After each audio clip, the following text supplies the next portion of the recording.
میرے پاکستانیوں، میرا آپ کو اور نوجوانوں میرا آپ کو یہ پیغام ہے کہ دیکھیں، اگر اللہ شہنشاہ ہے، اس کا فیصلہ ابھی تک بچاتا رہے، وہ اس کا فیصلہ ہو سکتا ہے مجھے اوپر لے جائے۔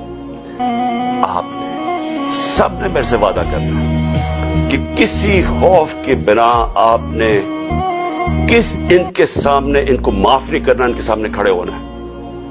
وہ اس لیے میں آپ کو کہہ رہا ہوں کہ کسی قوم جو غلام ہوتی ہے اس کی کوئی پرواز نہیں ہوتی۔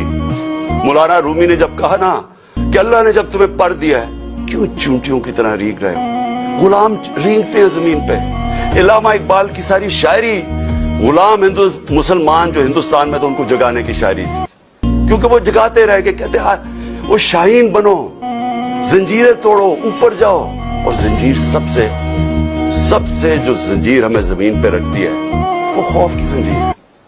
ہمارے لوگوں کو پکڑ رہے ہیں، خوف ہراساں پلا رہے ہیں۔ کوئی آپ کو سمجھنا چاہیے کہ انسان کی موت بھی اللہ کے ہاتھ میں ہے۔ کوئی آپ کو ذلیل نہیں کر سکتا کیونکہ عزت ذلت اس کے ہاتھ میں ہے۔ لوگ مایوس ہو گئے ہیں۔ یہ طریقہ نہیں ہے چھوڑ کے جانے کا، کھڑے ہو کے لڑنے کا ہے، جہاد لڑنے کا ہے۔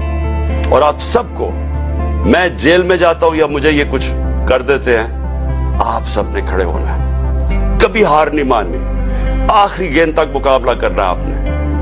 اور میں سمجھتا ہوں کہ اللہ واضح طور پہ قرآن میں کہتا ہے کہ میں کبھی کسی قوم کی حالت نہیں بدلتا جب تک وہ خود اپنی حالت بدلنے کی کوشش نہ کرے۔